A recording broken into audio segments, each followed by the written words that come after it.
Stone dust hangs briefly in the morning air as a chisel strikes limestone. The sound is sharp, controlled, repeated. Nearby, wooden levers creak under weight, and men pause, not from weakness but from precision. Each movement matters, each cut is final. The sun has barely cleared the hills of Jerusalem, yet the work has already begun. What did it truly mean to build a temple in the days of Solomon? Not as an abstract monument of faith, but as a lived human endeavor, measured in years, in calloused hands, in timber hauled from distant forests, and in stone shaped far from the place where it would finally rest. Modern imagination often fills this moment with spectacle. But the ancient world moved at a slower, heavier pace.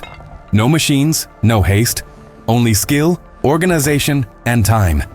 How were these sacred structures raised without iron tools sounding on the mount itself? Who were the men who cut the stones, prepared the wood, and labored in silence? And what did the act of building reveal, not only about engineering, but about how sacred space was understood in the biblical world? By the end of this film, the Temple of Solomon will no longer feel distant or mythical. It will feel grounded, built step by step within the realities of ancient life, labor, and belief. And the passages of Scripture that speak of its construction will carry new weight and clarity. Welcome to Legacy of the Scriptures. If this kind of biblical history matters to you, consider subscribing. The day begins long before ceremony, before prayers are spoken publicly, before the city stirs. On the hills north of Jerusalem, the first sound is not a voice but stone meeting stone, a measured strike. Then another. Limestone dust settles slowly on the ground, pale against darker earth.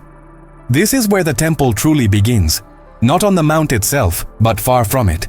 In the days of Solomon, sacred construction was governed by restraint as much as ambition.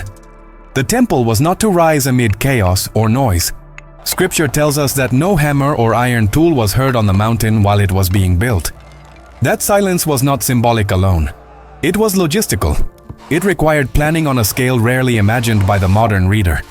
Stone had to be quarried elsewhere, cut elsewhere, shaped elsewhere. Each block prepared in advance, measured precisely so that it would fit without correction when finally brought upward. This meant that the labor of the temple unfolded in fragments, scattered across valleys, hillsides, forests, and ports. What appeared unified in Scripture was, in lived reality, a network of human effort stretched across years. The men at the quarries worked with patience more than speed. Iron tools existed, but they were costly and carefully maintained. Mistakes could not be undone. A stone cut too short was useless. A fracture meant weeks of wasted labor. Every strike carried consequence. These were not anonymous hands. They were trained hands, taught through long repetition, often following methods older than Israel itself. Meanwhile, in Jerusalem, the Temple Mount remained largely untouched, not empty, but waiting. Sacred space in the ancient world was not rushed into being. It was approached, prepared, protected from disorder. The absence of noise was itself a form of reverence. Silence was not lack of activity. It was discipline. Solomon's role at this stage was not that of an architect in the modern sense. He did not draw plans or oversee daily labor. His authority expressed itself through organization, through treaties, through allocation of workers, through the careful balancing of religious purpose and political reality. Timber came from Lebanon, skilled artisans from outside Israel, labor from within. Each decision rippled outward. To build a temple in this world was to mobilize society without allowing it to fracture. It required time measured not in deadlines but in seasons, in harvests, in human endurance. The stones being shaped now would not be set in place for years. Many who cut them would never see the finished structure, and yet they worked. Not because they could envision the whole, but because their task, one surface, one edge, one angle, was enough. The temple rose first in fragments, scattered and silent, long before it ever stood in Jerusalem. And understanding this changes how we read the biblical text, not as instant miracle, but as faith carried by ordinary, disciplined human labor. The stone was only one half of the burden. Before a single wall could rise, before any chamber could be enclosed, the temple required wood, strong, straight, fragrant, and scarce in the hills of Judah. Jerusalem could offer stone in abundance, but not forests. For that, Solomon looked north. Beyond Israel's borders, along the slopes of Lebanon, cedar trees rose slowly over centuries. Tall, resin-rich, Resistant to rot and insects, they were prized across the ancient Near East. Empires measured wealth not only in silver and gold, but in access to timber. To secure it required diplomacy, not force. Solomon's agreement with Hiram was not a minor detail tucked into the biblical account. It was essential. Timber had to be felled by experienced hands, cut to length, stripped, and transported. First down mountain paths, then bound into rafts and floated along the coast before turning inland again. Each stage risked loss. Storms could destroy months of labor. A single misjudgment could split a beam beyond use. The men who worked the forests were not priests, nor Israelites. Many were Phoenician craftsmen, trained in woodwork generations deep. They understood grain and tension, how a beam would behave under weight, how it would age. Their knowledge was practical, embodied, and silent. Scripture names them briefly, but their expertise shaped every ceiling and doorframe. Wood, unlike stone, carried scent. The air around the prepared beams was sharp and clean, a contrast to the dust of the quarries. When brought closer to Jerusalem, the cedar would signal something new. Not foundation, but enclosure. Not weight, but shelter. The temple was not only to stand, it was to receive. Here again, restraint governed the process. The cedar was prepared before arrival, cut and finished so that no shaping would be required on the mount itself. The same discipline that preserved silence with stone preserved order with wood. Sacred space demanded foresight. Solomon's administration coordinated this flow with care. Food provisions were sent north in exchange for timber. Labor rotations were organized so that families were not emptied of men indefinitely. This was not merely construction, it was governance under pressure. Every beam represented months of planning and negotiation. And still, most of this unfolded far from public view. No crowds watched the forests of Lebanon. No ceremony marked the floating of rafts. The biblical text moves quickly over these details, but the reality moved slowly. Day after day, men cut, measured, lifted, and waited. By the time the wood reached Jerusalem, it already carried history. Hands that shaped it, routes that tested it, decisions that preserved it. The temple was assembling itself long before its parts ever met. Stone and wood, prepared in distant places, were learning to belong together. And this quiet coordination, across borders, cultures, and skills, reveals something often missed. The holiness of the temple was not produced by isolation, but by ordered cooperation. Sacred space emerged not from purity alone, but from disciplined human collaboration, held together by purpose rather than proximity. By the time materials began to converge toward Jerusalem, the most difficult work had already been done. The cutting, the shaping, the testing of human patience.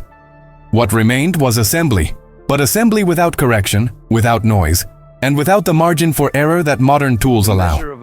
There were no cranes on the Temple Mount. No pulleys towering above the horizon. Weight was managed through earth ramps, rollers, levers, and coordinated bodies. A stone was never lifted casually. Every movement was planned in advance, often rehearsed because once a block began to rise, stopping was dangerous. Gravity did not forgive hesitation. This required hierarchy but not spectacle. Overseers communicated with gestures more than words. A raised hand meant pause. A lowered palm meant settle. The men moving the stones trusted not only their leaders, but one another. The loss of rhythm could mean crushed fingers, shattered toes, or worse. Construction in the ancient world was always close to injury, which is why precision mattered more than speed. The biblical account speaks of order, not haste. That order was visible in how the site was kept. Tools were stored away from the mount. Materials arrived in sequence. Nothing unnecessary was allowed to linger. The temple was not built amid clutter. Sacred space demanded clarity. This clarity extended to measurement. Lengths were standardized but not abstract. A cubit was not a number, it was a body. Forearm to fingertip. Measurement was human-scaled, rooted in proportion rather than mathematics. This made the temple legible to the people who served within it. Its dimensions spoke the language of the body, not of diagrams. Inside the structure, stone surfaces were not left raw. They were lined, paneled, and overlaid. The labor shifted from force to finesse, from lifting to fitting, from dust to polish. This transition mattered. It reminded the builders that strength alone was insufficient. Sacred space required restraint at every stage. What is striking is how little improvisation the process allowed. Modern readers often imagine ancient builders adapting as they went. But here, adaptation was minimized. Preparation ruled. This is why the earlier stages mattered so deeply. Mistakes made in the quarry could not be corrected on the mount. Errors in timber could not be hidden later. The temple was unforgiving to carelessness. And yet, within this rigidity, something human remained. The builders were not anonymous units. They learned the rhythms of the site. They knew which stones were heavier than they appeared, which beams resisted settling. Knowledge accumulated quietly, passed from glance to glance, not recorded, but remembered. The temple rose without spectacle, but not without strain. Day after day, the structure took shape through obedience to process. And in this obedience, the builders enacted something theological without naming it. That holiness is not produced by sudden inspiration, but by sustained attention to what has been entrusted to human hands. The place where the structure finally rose was not chosen for convenience. The height was uneven. The rock was exposed in places, fractured in others. This was not a builder's landscape. It was a site already marked by memory and meaning. The hill that would bear the weight of the temple demanded submission before it allowed construction. The builders approached the Temple Mount as a finished space even before it was complete. Movement was deliberate. Nothing casual entered. The ground itself was treated as participant, not backdrop. In the ancient mind, a sacred site did not become holy after construction. It received construction because it was already set apart. This shaped how work unfolded. There was no improvising with layout. The orientation mattered. East and west were not arbitrary directions, but theological ones. Light entered where it was meant to enter. Shadows fell where they were expected. The temple was aligned not only with stone and timber, but with time itself, morning and evening, season and year. Inside, the transition from outer to inner space was carefully controlled. Not everyone went everywhere. Builders understood this instinctively. Some prepared materials that would never be seen by most eyes. Others worked only on exterior surfaces. Access reflected order, not privilege. Sacred space trained the body before it instructed the soul. As the structure enclosed itself, sound changed. The open air gave way to resonance. Footsteps echoed differently. Voices softened without instruction. Even those whose labor was purely physical adjusted their presence. The building shaped behavior as much as behavior shaped the building. The interior surfaces absorbed weeks of careful work. Panels were fitted tightly, seams aligned, angles respected. Gold would later overlay much of it, but beneath the metal was wood shaped with care. Ornamentation was not excess. It was discipline expressed visually. Patterns repeated, motifs followed inherited forms. Nothing was left to whim. What mattered was not novelty, but continuity. The temple did not aim to impress with innovation. It aimed to endure. Its beauty was rooted in stability, not surprise. This is easy to miss for modern eyes trained to look for uniqueness. But in the ancient world, repetition was a virtue. It signaled faithfulness. Those who worked within these walls felt the shift. Labor became quieter, slower. Not because the rules demanded it, but because the space did. The temple trained those who entered it to move with care. Even unfinished, it exerted authority. And here the deeper truth emerges. The builders were not merely creating a house for worship. They were being formed by the process itself. Stone taught patience, wood taught foresight, space taught restraint. Long before any ritual was performed, the temple was already doing its work, shaping human posture toward what was considered holy. There came a moment when the work ceased, not because strength was exhausted, but because nothing more could be added.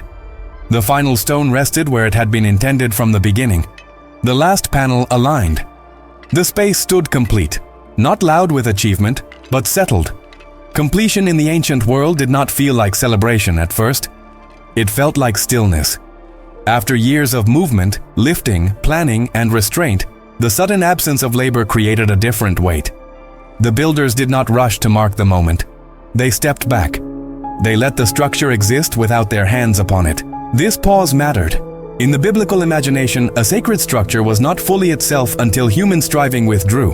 What had been shaped by effort now had to receive presence. The temple was never meant to glorify its makers.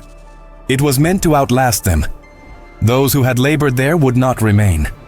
Craftsmen returned north. Overseers dispersed. Laborers went back to fields and households. Their names were not inscribed. Their stories did not follow the building into scripture. And yet, their work endured in silence. Every aligned stone carried memory without testimony. The temple now stood ready, but not active. Sacred space does not function automatically. It waits. It must be entered, approached, and inhabited according to its purpose. Until then, it remains restrained, complete, but not yet fulfilled. This distinction is important. Modern readers often compress construction and meaning into a single moment, but the ancient mind separated them. Building prepared the way. Presence completed the purpose. The temple was a threshold, not a destination. And here the human cost becomes clearer. Many who shaped the stones never saw the rituals performed within them. Many who cut the beams never smelled the incense that would later rise beneath them. Faith in this world was not always rewarded with sight. Often it was expressed through contribution without completion. This does not diminish the work, it defines it. The temple was not built to satisfy curiosity nor to display wealth. It was built to hold order in a world that easily dissolved into disorder. Its proportions, materials, and silence all communicated the same truth: that what is sacred requires boundaries, patience, and restraint. Understanding this reshapes how we read the biblical text. The temple is not merely a backdrop for later events. It is the result of years of disciplined human alignment with an inherited vision. It represents what happens when a society agrees, however briefly, to submit effort, resources, and time to something beyond immediate gain. Stone, wood, labor, silence, waiting. These were the real materials of construction. Gold came later, ceremony came later, meaning unfolded slowly. And when Scripture speaks of the temple, it speaks not only of a place, but of a process that formed those who participated in it. Whether they were kings who organized, craftsmen who shaped, or laborers who lifted without recognition. The temple stood because many accepted roles that did not place them at the center. And in that acceptance, something rare occurred. A sacred space emerged from ordinary lives, shaped not by spectacle, but by sustained faithfulness. The structure was finished. The work of meaning was just beginning. When we return now to the biblical text, the Temple of Solomon no longer appears as an abstraction. It stands before us as the result of years measured in dust and patience, in negotiated alliances and disciplined restraint. The verses that once felt brief now carry weight because we have walked the long road beneath them. The world that built the temple was not driven by speed. It was shaped by rhythm, by the understanding that what is meant to endure must be approached slowly. Stone was prepared out of sight. Wood traveled across borders. Labor unfolded quietly, often anonymously. And sacred space emerged not through spectacle, but through sustained human attention. This matters for how we understand faith in the biblical world. Belief was not confined to prayer or ritual alone. It was expressed in alignment, between task and purpose, between effort and meaning. The temple was not holy because it was impressive. It was impressive because it was ordered toward holiness. Seen this way, the temple draws closer to ordinary life.